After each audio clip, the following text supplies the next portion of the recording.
So I got the opportunity to be introduced to Dr. Ricardo Brown, a Jamaican national who is also a UN ambassador. And guess what? We had an interview and it was a great opportunity for me. Take a look of it and enjoy. It's a privilege having you here, and per my information at hand, this is your first time visiting Africa. Yes, my first time for now. Wow.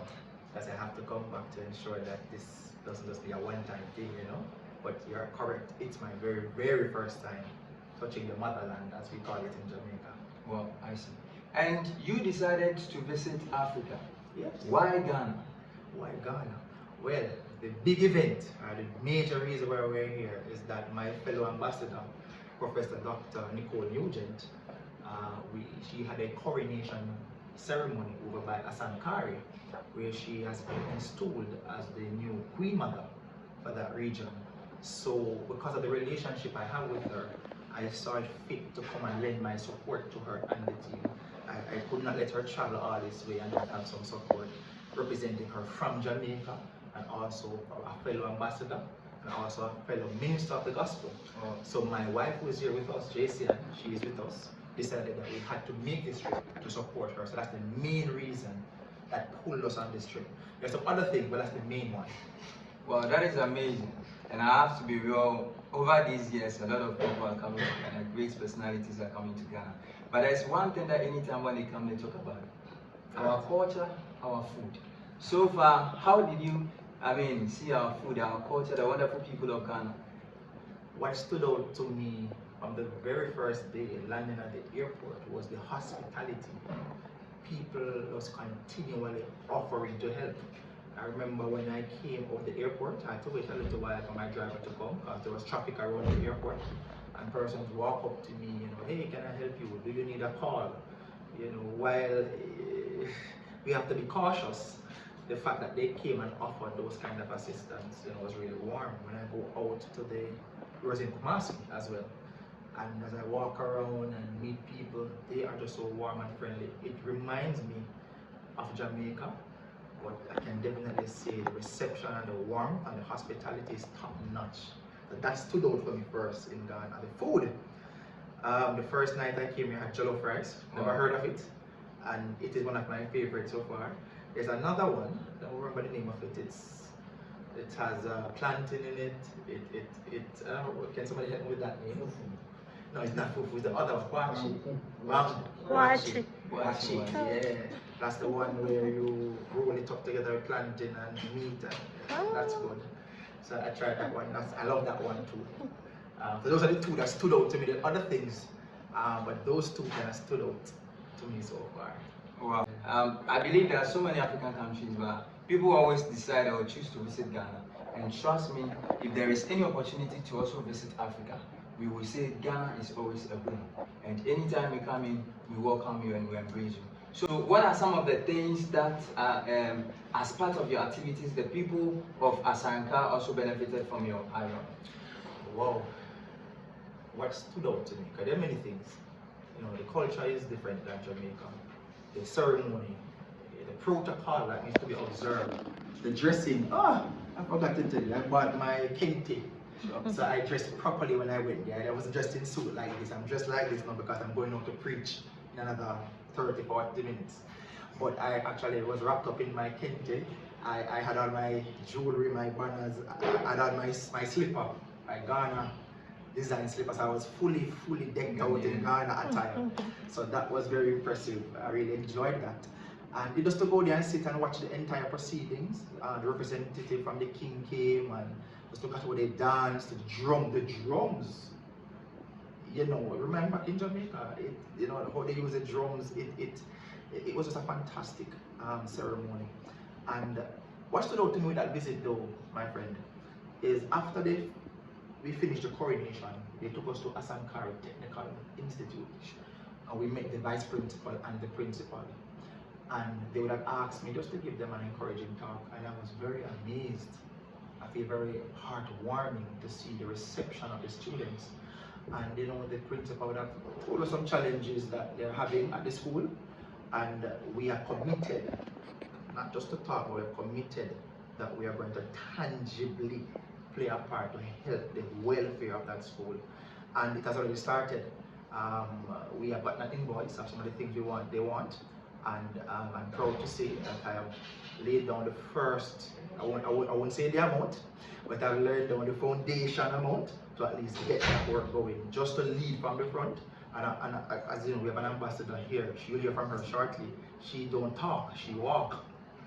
So I see it very important that I support her by walking. So I lay the foundation so that we together can build on that foundation and help that school. So outside of the coronation, the visit to that school really impacted me when I saw there over 400 students, saw the need, walked through the classroom, spoke with them, saw the conditions. We have to help. All right. That is an amazing conversation with a UN ambassador. Today happens to be the very first time meeting him, and I am really impressed and I'm amazed. As you can see, I don't even know what to say. Viewers, my name is Kobe Josvan. I'm a blogger, social influencer, and a pundit. But before then, Ambassador, Yes. if there should be one thing that the people of Ghana should expect from you, what would be that thing and why? I will be returning again soon. That goes without saying. Two things. One, I will be returning to support the work that Nana will be doing over there in Asankari. There are many things to do there, so I will be returning to go with her. Secondly, I'm also a minister of religion and preach. So I preached in Kumasi, I preached over here in Accra last night, and tonight I'm going to go to preach again. The ministers there were very receptive, the people were warm. They started to ask me, hey, when are you coming back? So I said, I can't give you a date yet, but once I have strength and health, and by God's grace, I know I will be returning to also preach the word. And not only to preach the word, but also help with some philanthropic work by also extending needs where we can, starting with Asankari Technical School. That's the first place that we're going to help out, and then we take it from there. So those are the two things, coming back to Asankari to assist Nana, and secondly, to also come and minister the word, teach the word, do whatever I can to impart the gospel to the people. Trust me, we are bringing you more exclusive content, and this is how we kickstart the year.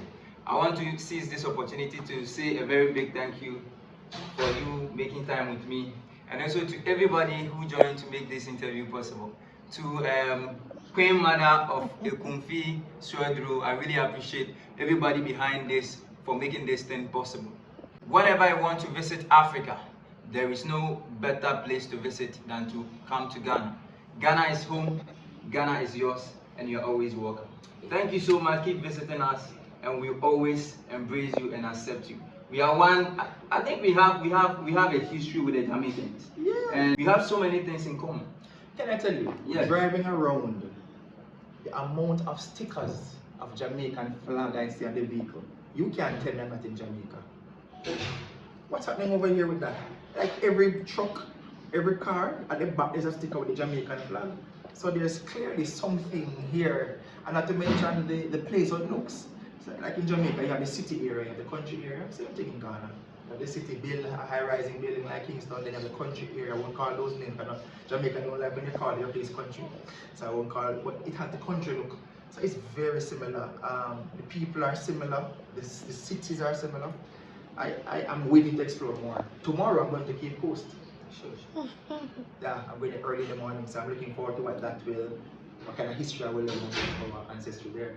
All right. What are some of the places that you've visited so far? I know this is your first time, and you, by all means, take the opportunity to enjoy the beauty, some of our beautiful tourism hubs. And if that is the stance, what are some of the places, and where would you want to visit? All right. So most of the visiting will take place tomorrow. So far, as I said, I was in Kumasi.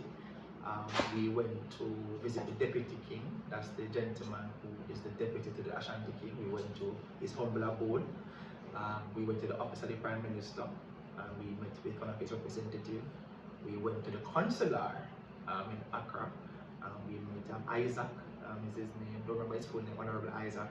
So we went to the Jamaican consular and sat with him and talked with us, and he gave us a nice Ghana and Jamaica pin. I have it there. But tomorrow we're going to go to Cape Coast. We're going to go to the Art Museum in Accra, and there is another mall that we're going to go. So tomorrow is that day that we set aside to do cultural activities. You know, I must say the journey from Accra to Kumasi is like 4 or 5 hours. So along the way we stopped and we viewed things. But tomorrow we're going to see Cape Coast. I'm really looking forward to Cape Coast. And you can probably imagine why, because of the history that I hear is there. I heard that is where all the slaves would have come.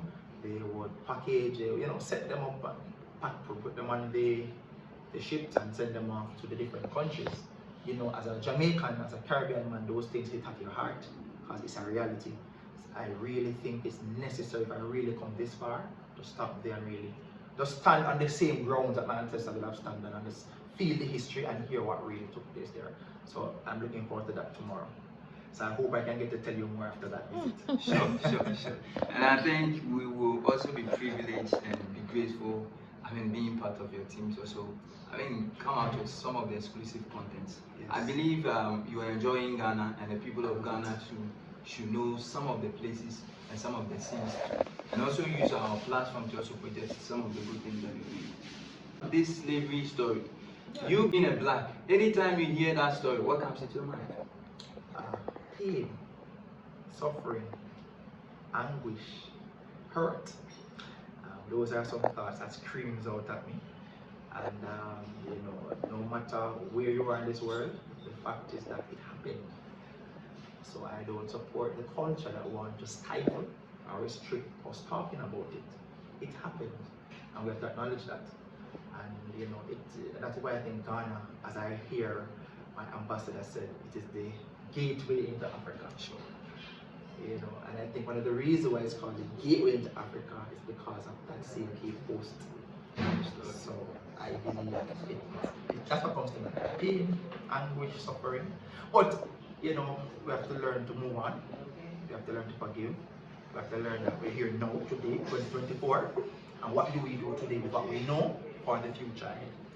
And we think we need to mend those bridges and move forward together. In Africa, there's this issue of unemployment. You being a leader, you being a philanthropist, you using your platform to always advocate for change. If there is a means for you to change, or if there is something for you to tell the youth, what will be that message to the youth, especially the young ones that are out there looking for opportunity, yet they are not getting any opportunity? It first starts in the mind. It is said that the sky is not really the limit, your mind is. So the first thing I would do is to help them to visualize a better life. If you can't visualize a better life, you're not going to be able to go after a better life. If you're in a particular environment that is closed in, that's all you know, that's all you see, that's all you're going to live. So the first thing is proper education. You have to know that better exists, and you have to know that there's more out there for you. So giving them a job is one thing.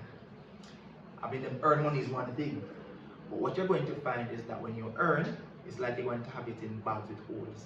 If you don't know how to invest, you don't know how to use it. That person's with money for different things. So for me, like my opinion, is that I first have to help them to expand the mind that they have. And then as we expand the mind they have, then employment will come. So that when they get the employment, they don't be selfish with it and don't share with others. That is very insightful education, and I believe to everybody watching and listening will surely get his or her take from that. But there is one thing, the final thing that I want to ask them before that. I know you are busy, you are set to go to somewhere, yes. And I don't want to take much of your time. How do you see African leaders? African leaders? To be honest, I've not researched them much, to be honest. I have not really delved into that part of the history or what's happening now. But I do know, based on driving around, it seems that the election is near. I see lots of posters with persons saying, vote for me, vote for me. But I'm really not familiar with the political climate here in Africa, past, present, or future. So I really can't give a conscious comment on that.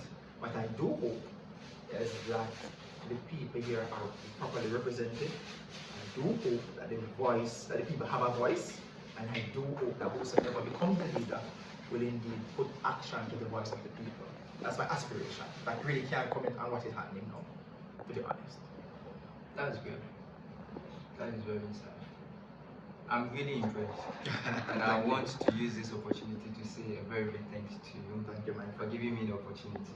I really appreciate, and to everybody who really made this thing possible, I say thank you for making this conversation possible. Let me seize this opportunity to say a very big thank you to Queen Mother of Ewutu, Suedro for supporting the brand all this while, and to Reverend, I really appreciate. There is more to come, and I believe as time goes on, we will bring you more content and you'll keep on joining. My name always remains the same. I'm Kobe Josvan. I'm a blogger, social influencer, and a pundit. And today, that was an entertaining, insightful, and educative conversation with Ambassador. I know you want to know more about him. Yes, I'll put more on my blogs. I go by the name Kobe Josvan. Once again, I'm off. Thank you.